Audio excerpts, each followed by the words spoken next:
स्वागत है आपका अपनी कक्षा में, डॉक्टर ज्योति शर्मा की कक्षा में। और मैं हूं आपके साथ साइंस टीचर आपकी।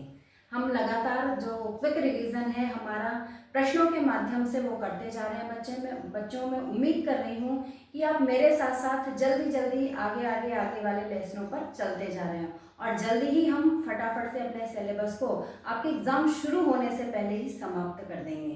ठीक है बच्चों, तो आज मैं लेकर आई हूँ आपके फिजिक्स का नया पाठ घर्षण। आज हम उसी के क्वेश्चन आंसर पर चर्चा करेंगे। आपको एक बात पता है बच्चों, हमारा जो दैनिक जीवन का सुबह से शाम तक का जो क्रियाकलाप है वो सारे के सारे किस बात पर, कौन से बल पर निर्भर करते हैं? तो हम जो चलते हैं, उठते बैठते हैं, गाड़ियाँ जो चलती हैं, हमारा भी खुद का जो पृथ्वी पर चलना है, किसी चीज़ से हम पेन से, चौक से जो लिखा जाता है, आपकी मैडम लिखती हैं, पेन से, पेंसिल से आप स्वयं लिखते हैं। तो ये जो सारी चीज़ें होती हैं दैनिक जीवन के अधिकतर जो क्रियाकलाप होते हैं वो घर्षण के कारण ही संभव हो पाते हैं बच्चों। तो आइए, अभी पिछले वाले पाठ में, इससे पहले वाला जो पाठ था बल तथा दाब, उसमें हमने घर्षण के बारे में भी थोड़ी सी चर्चा की थी और मैंने आपको कहा था कि अगला वाला जो आपका पूरा पाठ है वो तो घर्षण ही है। तो उस पिछले वाले पाठ में हमने कहा था कि घर्षण जो होता है वो एक प्रकार का संपर्क बल होता है और जब तक वो जो दो वस्तुएं हैं जिन पर घर्षण लग रहा है वो एक दूसरे को संपर्क करती हैं, छूती हैं, तभी जो ये घर्षण बल है वो लगता है। ये विपरीत दिशा में लगता है। एक वस्तु इधर गति कर रही है तो ये उल्टे की तरफ बल लगेगा बच्चों। तो विपरीत दिशा में ये गति करता है और सदा ही जो है ये बल, लगाए गए बल का विरोध करता है। तभी तो वस्तुएं रुक जाती है, तभी तो हमने बॉल को फेंका, चलाया उस पे फर्श पे और थोड़ी देर बाद वो रुक जाती है। ठीक है बच्चों, तो आइए घर्षण से संबंधित कुछ इंपॉर्टेंट प्रश्न पर हम चर्चा कर लेते हैं। पहला जो प्रश्न है कि घर्षण किसे कहते हैं। अभी अभी बातों में मैंने बताया कि घर्षण किसे कहते हैं, बस इसे ही आप अपने शब्दों में पिरो दीजिए कि ये एक प्रकार का संपर्क बल है जो दो वस्तुओं की गति की विपरीत दिशा में लगता है, अर्थात ये बल सदा ही लगाए गए बल का विरोध करता है। ठीक है बच्चों, अगला क्वेश्चन आ जाता है कि घर्षण बल क्यों लगता है। लगता तो है पर लगता क्यों है? तो दो पृष्ठों के बीच की अनियमितताओं के अंतःबंधन के कारण घर्षण बल लगता है और ये पृष्ठों को बलपूर्वक दबाने पर घर्षण में वृद्धि हो जाती है। बच्चों ये बहुत ही इंपॉर्टेंट क्वेश्चन है। जो दो आपके पृष्ठ हैं उनमें अनियमितताएं होती है बच्चों। आपने बचपन में ब्लॉक्स वाला गेम खेला होगा जिसमें, जैसे मैं एक उदाहरण के रूप में बताती हूँ, ये मेरे पास पेन है और ये इसका कैप है। अगर मैं इसको सिर्फ ऐसे ही दबाऊं तो ये देखिए फटाफट से खुल जाएगा, लेकिन अगर मैं इसको बल लगा करके दबाऊं तो ये बंद हो जाता है, यानी कि ये लॉक हो जाता है क्योंकि इसकी जो पृष्ठों में अनियमितताएं थी। तो एक पृष्ठ की जो अनियमितता है वो दूसरे पृष्ठ जो होता है, दूसरी पृष्ठ की जो अनियमितताएं होती हैं वो उसको लॉक कर देती हैं और इसीलिए लॉक कर देती हैं तो हमें उन वस्तुओं को जो चलाना होता है वो मुश्किल हो जाता है। ये लॉक हो गया है, इसको खोलना जो है वो मुश्किल है। ठीक है बच्चों, तो इसी तरह से जो भारी भारी संदूक होते हैं जो हम रख देते हैं, फर्श पर रखे होते हैं, तो उनको सरकाना कितना मुश्किल होता है क्योंकि उस बॉक्स के जो अनियमित वाला पृष्ठ था और हमारे पृथ्वी के फ्लोर वाला जो पृष्ठ था उनकी अनियमितताओं ने एक दूसरे पर लॉक कर दिया है। तो अब उस लॉक को खोलने के लिए हमें उतना ही ज्यादा बल लगाना पड़ेगा, तब जाकर के वो खिसकेंगी। ठीक है बच्चों, तो पृष्ठ की अनियमितताओं के अंतःबंधन के कारण, अंतःबंधन का मतलब जुड़ना, जहां पर जिसको कि मैं कह रही हूँ लॉक करना, तो अंतःबंधन के कारण ही घर्षण बल लगता है। ठीक है बच्चों, और जितना हम उसे दबाएंगे वो उतना ही ज्यादा लगेगा। नेक्स्ट है क्वेश्चन की वर्णन कीजिए घर्षण किस प्रकार मित्र एवं शत्रु है। बच्चों ये उसी प्रकार का प्रश्न है जैसा कि हमने सूक्ष्म जीवों में पढ़ा था कि सूक्ष्म जीव हमारे मित्र एवं शत्रु दोनों हैं, किस प्रकार। तो इसी तरह से घर्षण जो है वो हमारा मित्र भी है और शत्रु भी है। मित्र क्यों है? क्योंकि हमारे इसी की वजह से हमारे दैनिक जीवन के कई सारे कार्य होते हैं, तो इसलिए ये मित्र है। और शत्रु क्यों है? कि इसकी वजह से हमारे कई सारे नुकसान हो जाते हैं, इसलिए ये शत्रु भी है। देखते हैं कुछ उदाहरणों को यहाँ पर।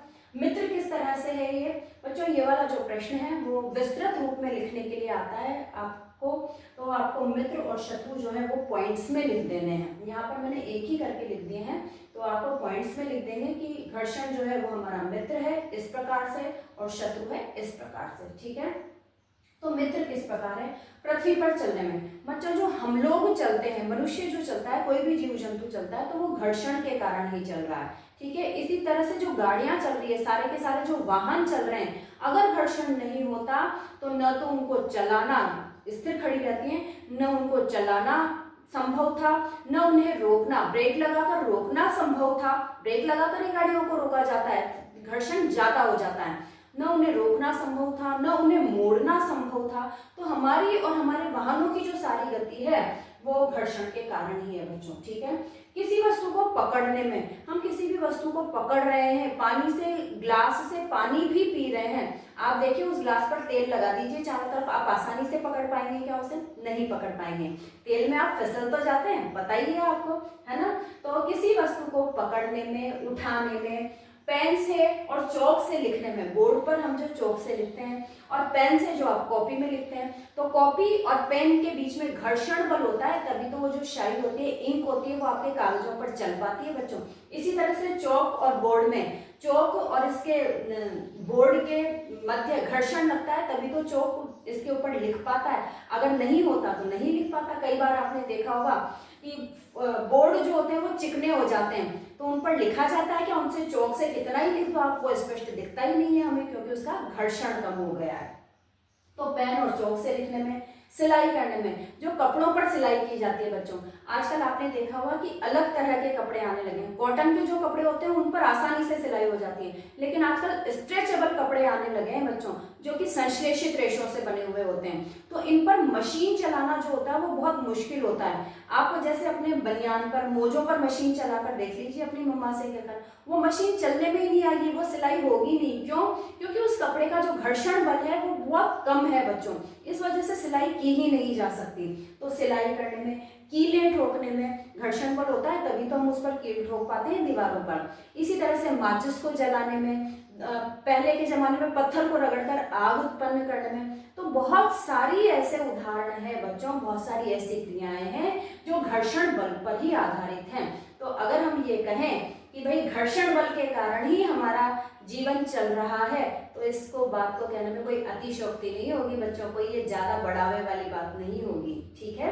तो अब ये हमने देख लिया इसके फायदे, यानी कि ये मित्र किस तरह से हमारा। अब देखते हैं कि शत्रु किस प्रकार से है, ये हमें कैसे नुकसान पहुंचाता है। नुकसान पहुंचाता होगा तभी तो शत्रु है, तो कैसे नुकसान पहुंचाता है बच्चों? इससे क्या होता है कि हमारी वस्तुएं घिस जाती हैं। आपने देखा होगा कि चप्पल हम नई लेकर आते हैं, उस पर बहुत सारे लाइंस, खांचे बने हुए होते हैं बच्चों, वो कोई डिजाइन नहीं है। आप सोचेंगे भाई पीछे पीछे कौन देख रहा है, पीछे क्यों डिजाइन बनाएंगे वो, लेकिन वो कोई डिजाइन नहीं होती, बल्कि वो घर्षण बल को बढ़ाने के लिए उसके अंदर खांचे बनाए जाते हैं। तो चप्पलें घिस जाती हैं, हमारे जो टायर होते हैं वो घिस जाते हैं, सीढ़ियाँ, कई जगह की आपने सीढ़ियाँ देखी होंगी कि बहुत ज़्यादा घिसी पिटी सी सीढ़ियाँ होती हैं, और जरा सा भी पेड़ थोड़ा मोड़ा टेढ़ा रखने में आया और हम उस पर से फिसल जाते हैं, तो सीढ़ियाँ घिस जाती हैं। इसी तरह से पेंच कई बार टूट जाते हैं, बॉल बेयरिंग घिस जाता है, जिसकी वजह से हमारे पंखे चलना बंद कर देते हैं, उनमें से खड़खड़ की आवाज़ें आने लग जाती है। तो ये सारी जो और भी कई सारी चीज़ें, मशीनें घिस जाती हैं, तो बहुत सारी चीज़ें जो है वो घर्षण के कारण घिस जाती हैं बच्चों।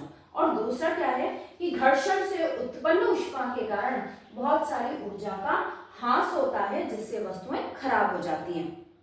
आपने देखा होगा कि मिक्सी हम चला रहे हैं, कूलर हम चला रहे हैं, एसी हम चला रहे हैं, गाड़ी हम चला रहे हैं, तो थोड़ी देर बाद जब वो घंटों चल जाते हैं, 5, 7, 8 घंटे चल जाते हैं, तो हम कहते हैं थोड़ा सा पंखे को आराम भी दे दे, थोड़ा सा एसी को बंद भी कर दो। भाई गाड़ी लगातार चलाए जा रहे हो 2-4 घंटे से आप, कि थोड़ा सा गाड़ी को रेस्ट दे देते हैं, अपन चाय पी लेते हैं यहाँ पर, तो चाय भी पी लेंगे और गाड़ी को रेस्ट भी मिल जाएगा। तो वो सब इसी वजह से बच्चों, क्योंकि जो घर्षण से लगातार घर्षण हो रहा है और उससे जो उत्पन्न ऊष्मा होती है उसकी वजह से गाड़ियां गर्म हो जाती हैं। आपने देखा होगा कई बार आप गाड़ियों के साइलेंसर से जल भी जाते हैं बच्चों, तो वो किस वजह क्यों जल जाते हैं? क्योंकि साइलेंसर तो जानते हैं ना, गाड़ियों में जो धुआं निकालने के लिए पाइप टाइप रचना लगी हुई होती है, वो साइलेंसर। कभी कभी जब मम्मा गाड़ी लेकर आई है और आप गलती से उसके अड़ गए, आपका पैर अड़ गया, तो वहां पर आप जल जाते हैं। तो इतनी ज्यादा ऊष्मा क्षमा उत्पन्न होती है कि कई बार चीजें जो है वो खराब हो जाती हैं। अगर हम हमारी गाड़ियों को ब्रेक न देंगे, उन्हें ठंडा न करेंगे, एसी को ठंडा न करेंगे बीच में रोक करके, तो वस्तुएं जो है, मिक्सी जो है वो जल जाती है। इसीलिए तो मिक्सी को चलाते चलाते बीच बीच में कई बार रोका जाता है। ठीक है बच्चों, और वस्तुएं जो है वो इस वजह से खराब भी हो जाती हैं। तो इस तरह से मित्र और शत्रु दोनों के कार्य करने की वजह से घर्षण को हमारा मित्र और शत्रु दोनों ही कहा जाता है बच्चों। ठीक है, अगले क्वेश्चन पर आते हैं। खिलाड़ी कीलदार जूते क्यों पहनते हैं? या सेम इसी तरह का सेम उत्तर आ जाएगा। और अगला प्रश्न जो दूसरे तरह का प्रश्न आपसे पूछा जाता है कि वाहन के टायरों या चप्पल के नीचे खांचे क्यों बनाए जाते हैं? दोनों प्रश्नों का एक ही उत्तर है बच्चों कि घर्षण को बढ़ाने के लिए। क्या होता है कि खिलाड़ी कीलदार जूते, अगर खिलाड़ी सिंपल जूते पहनेंगे तो कुछ ही दिनों में उनके जो खांचे होते हैं, खिलाड़ियों को तो दौड़ना है, तो जो कुछ ही दिनों में जो खांचे होते हैं वो घिस जाते हैं, समाप्त हो जाते हैं, और वो दौड़ते दौड़ते कहीं पर भी फिसल सकते हैं। इस वजह से उनमें कीलदार जूते पहनते हैं। क्यों? क्योंकि वो जो कीलदार जूते हमने बनाए हैं या खिलाड़ी ने पहने हैं, तो उससे घर्षण बल ज्यादा हो जाता है, और घर्षण बल ज्यादा होने से जब खिलाड़ी दौड़ता है बॉल के पीछे या किसी और चीज के पीछे, तो वो गिरता नहीं है। ठीक है, इसलिए कीलदार जूते पहनाए जाते हैं। ऐसे ही वाहनों के टायरों या चप्पल के नीचे खांचे बनाए जाते हैं, क्योंकि सड़क पर या हम जो फ्लोर पर चल रहे हैं, धरातल पर चल रहे हैं, तो चप्पल में जो बने खांचे होते हैं या टायर में जो बने खांचे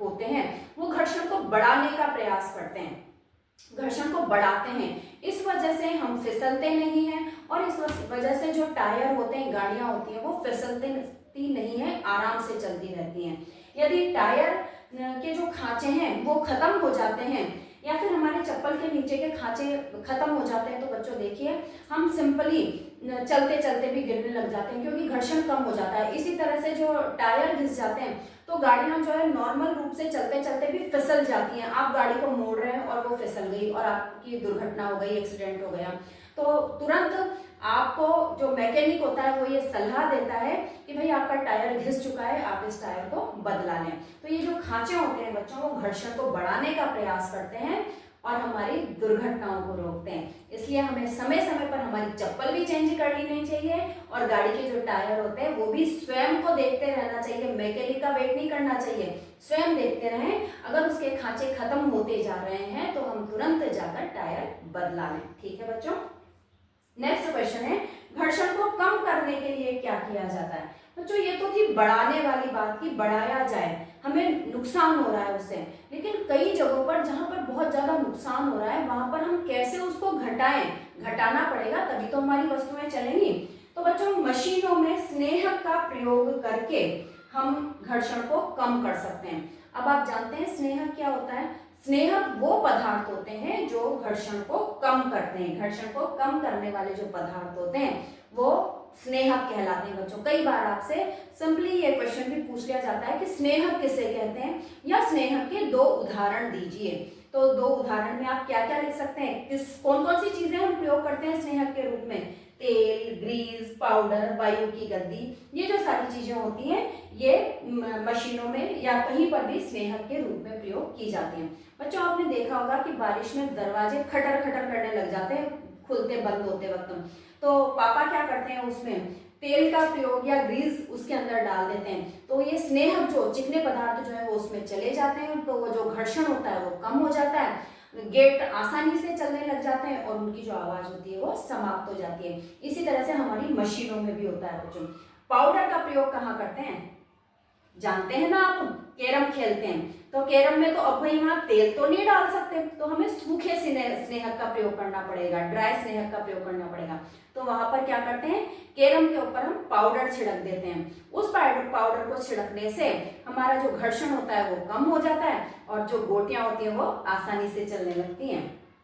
इसी तरह से बच्चों कई मशीनों में ऐसी वार्निंग लिखी हुई होती है, कई मशीनों में ऐसे पार्ट्स लगे हुए होते हैं कि वहां पर लिक्विड स्नेहक का प्रयोग नहीं किया जाता, तेल या ग्रीस का उपयोग नहीं करना होता वहां पर। तो ऐसी जो मशीनें होती हैं उनमें बच्चों वायु की गद्दी लगा दी जाती है और वो जो वायु की गद्दी है वो घर्षण को कम करने का काम करती है। ठीक है बच्चों। दूसरा है ये जो पदार्थ होते हैं, स्नेहक पदार्थ होते हैं, ये किस तरह से भाई घर्षण को कम कर रहे हैं। तो ये पृष्ठों के अंतःबंधन का अंतःपाषण कम करने में मदद करते हैं। अभी सेकंड वाले क्वेश्चन में हमने कहा था कि जो दो पृष्ठ हैं उनकी जो अनियमितताएं हैं वो एक दूसरे को लॉक कर देती हैं, इस वजह से घर्षण ज्यादा हो जाता है। अब जब स्नेहक उनके बीच में आ जाता है, जैसे ये चित्र में देखिए, ये सतह 1 है और ये सतह 2 है, तो जब स्नेहक या चिकनाई उनके बीच में आ जाती है तो ये जो लॉक होता है वो लॉक ढंग से नहीं हो पाता, यानी कि वो जो पृष्ठों की अनियमितताएं हैं वो एक दूसरे को ढंग से लॉक ही नहीं कर पाती, क्योंकि उनके अंदर वो जो चिकनाई है वो भर जाती है। तो इस वजह से जब वो लॉक नहीं कर पाती तो घर्षण जो है वो बहुत कम हो जाता है, और बहुत कम होने के कारण हम उन वस्तुओं को आसानी से चला पाते हैं। ठीक है बच्चों, यहाँ तक क्लियर है। नेक्स्ट प्रश्न है बच्चों, घर्षण कितने प्रकार का होता है। अब हमने ये तो पढ़ लिया कि घर्षण क्या होता है और क्यों होता है। अब जो नेक्स्ट है कि भाई कितने प्रकार का होता है, तो घर्षण जो है वो 3 प्रकार का होता है, स्थितिक घर्षण, सर्पी घर्षण और लौटनी घर्षण। अब देखते हैं कि ये होता क्या क्या है। तो स्थितिक घर्षण, तो विराम अवस्था से गति प्रारंभ करते वक्त घर्षण से पार पाने के लिए जो वस्तु पर लगाया जाने वाला बल है बच्चों, वो स्थितिक घर्षण की माप होती है, या कह सकते हैं हम कि स्थिर वस्तु को गतिशील बनाने के लिए जो लगाया गया बल है वो स्थितिक घर्षण कहलाता है बच्चों। जब भी आप अपने कमरे में मम्मी के साथ में सफाई, दिवाली की सफाई करवा रहे हो, तो आपको सोफे को खसकाना पड़ता है, या आपको बेड को सरकाना पड़ता है, या किसी बक्से को सरकाना पड़ता है, कभी भी सरका सकते हैं। तो हम ये देखते हैं कि जब वो सरकाना होता है तो वो सरकाना जो है वो बड़ा मुश्किल काम होता है बच्चों, उसमें बहुत ज्यादा बल हमें लगाना पड़ता है। क्यों? क्योंकि जब वो वस्तु विराम अवस्था में है, स्थिर अवस्था में है, तो उनके जो दोनों पृष्ठ हैं, धरातल के और बक्से के, वो दोनों पृष्ठों ने एक दूसरे को इंटरलिंक कर रखा है बच्चों, इंटरलॉक कर रखा है। इस इंटरलॉक को हटाने के लिए, इस इंटरलॉक को तोड़ने के लिए हमें विराम अवस्था से गतिमान करने के लिए उस वस्तु पर ज्यादा बल लगाना पड़ता है। लेकिन आप देखिए बच्चों कि जब वस्तु एक बार गतिमान हो गई तो अब जो उसको सरकाने के लिए लगातार हमें एक कमरे से दूसरे कमरे में लेकर जाना है, तो अब जो उसे गतिमान बनाए रखने के लिए हमें बल लगाना पड़ेगा, वो बल स्थिर वस्तु से जो शुरू करना था हमारा उसकी तुलना में कम होता है बच्चों। तो नेक्स्ट जो बल आ जाता है वो हो जाता है सर्पी घर्षण। तो किसी वस्तु को उसी चाल से गतिशील बनाए रखने के लिए आवश्यक बल जो होता है वो सर्पी घर्षण की माप होती है बच्चों। और अभी आपने देखा कि जो सर्पी घर्षण होता है वो हमेशा स्थितिक घर्षण से कम होता है। सरकाते हुए लगातार गति बनाए रखने के लिए जो बल लगता है वो स्थितिक घर्षण से, विराम अवस्था से शुरू करने की तुलना में कम लगता है बच्चों। इसी को देखिए यहाँ पे पढ़ते हैं हम, सर्पी घर्षण हमेशा स्थितिक घर्षण से कम होता है, क्योंकि लगातार गति के कारण पृष्ठ के संपर्क बिंदुओं को उतना समय ही नहीं मिल पाता कि वह फर्श के संपर्क बिंदुओं में धंस सकें, एक दूसरे को इंटरलॉक कर सकें, इतना टाइम ही नहीं मिल पाता। इसलिए बॉक्स में गति प्रारंभ करने की अपेक्षा पहले से गतिमान बॉक्स की गति बनाए रखना ज्यादा आसान होता है। ठीक है बच्चों। और नेक्स्ट जो घर्षण का प्रकार है वो है लौटनिक घर्षण। तो वस्तुओं के लुढ़कने पर उसके गति के प्रतिरोध को लौटनिक घर्षण कहते हैं, और लौटनिक घर्षण जो होता है बच्चों इन दोनों की तुलना में कम होता है।